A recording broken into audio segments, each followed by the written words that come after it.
Assalamu alaikum viewers, welcome to Nizam News India. AIMIM in charge of Jambagh division Akhtar Farooq along with MIM leaders Kalim and Mahendra Singh organized a press meet in view of upcoming GHMC elections. According to Akhtar Farooq, he said today MIM party is not of Muslim. Different religion people come to Darussalam for help, and MIM party chief Asaduddin Owaisi always help the poor when they are in need. During recent floods, MIM party has helped many poor people not only during floods but during lockdown. Also, MIM party helped many of them. But I don't understand why the BJP central minister are coming for gully elections. I mean GHMC elections.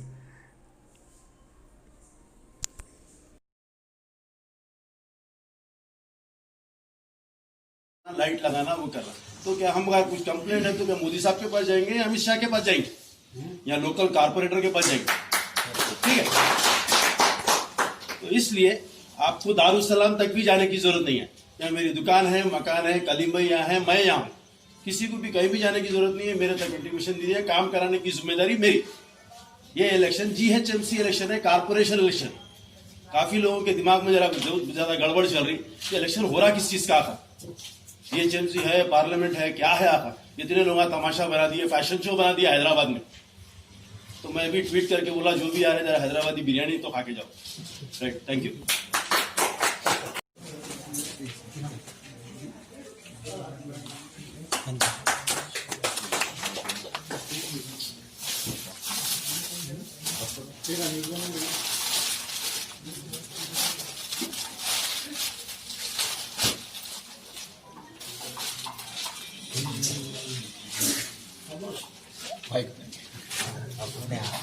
पहले आप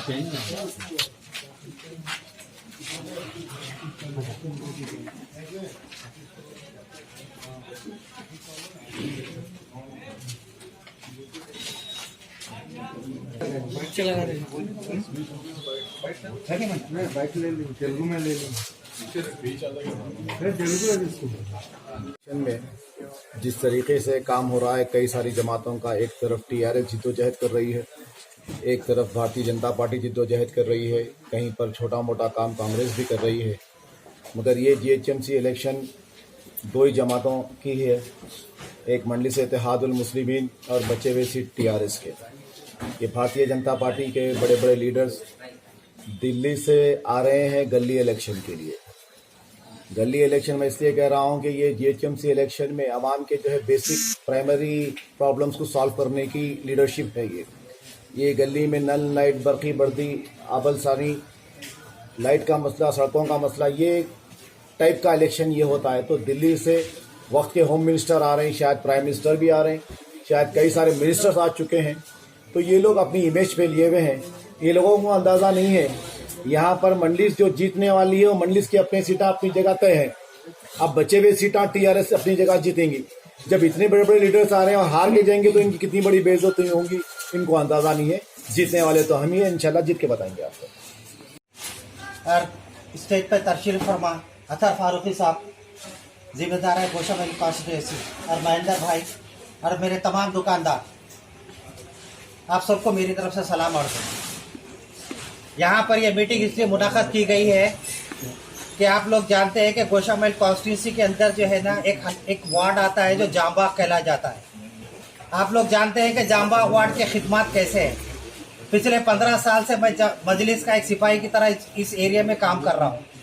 आप लोग भी ये भी जानते हैं कि पिछले 15 साल में यहाँ पर जो भी तकालीफ थे उन तकालीफ को दूर किया गया। हाल ही में लॉकडाउन हुआ था, किसी जमात ने रिप्रेजेंट किया था DCP रमेश साहब के साथ, और इस जो है रमेश साहब के साथ और दूसरे पुलिस महकमे के साथ बात किया था।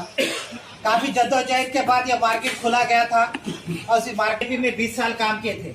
आज मजलिस इत्तेहादुल मुस्लिमीन के खास जो है पार्टी वर्कर है। महेंद्र भाई भी एक ऐसी शख्सियत है जो एक चीज महसूस कर रहे थे तुरुप बाजार में कि जो ड्रेनेज सीवरेज का बहुत बड़ा प्रॉब्लम है। आप पहली मरतबा जब जमात ज्वाइन किए रहे थे, सदर मोहतरम बैरिस्टर असदुद्दीन अवैसी साहब के पास गए थे और बताए थे कि सीवरेज का प्रॉब्लम है। उस वक्त बैरिस्टर असदुद्दीन अवैसी साहब ने रहमत बेग जो कॉन्स्टिट्यूंसी इंचार्ज है, रहमत बेग साहब को बुला के साहब ने इमीडिएटली वो काम करने का कहा आप लोग जानते हैं कि सीवरेज प्रॉब्लम सॉल्व होने से आज हमारे तुरुप बाजार में ड्रेनेज का पानी कहीं पे भी नहीं उबल रहा। और दूसरी चीज ये बताना, दुकानदार ताजिर, अस्सलाम वालेकुम रहमतुल्लाहि व बरकातहू। हज़रात, ये इंतखाबी एक छोटी सी मीटिंग रखी गई आपके दरमियान में।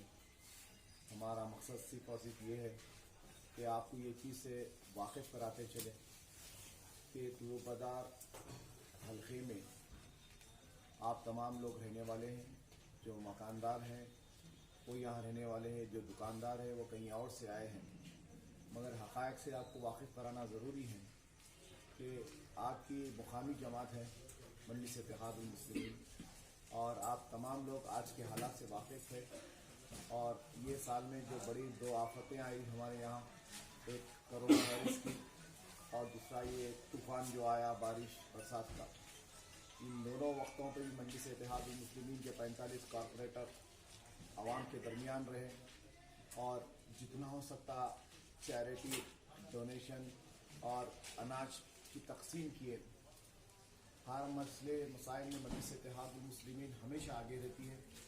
ये आपकी जमात है, बरस से इग्नोर किया गया, उनका जायज़ मुकाम उनको नहीं मिला इस मुल्क में, और उनके साथ कई किस्म की नाइंसाफ़ी, और हम तो है किस्मत के मारे।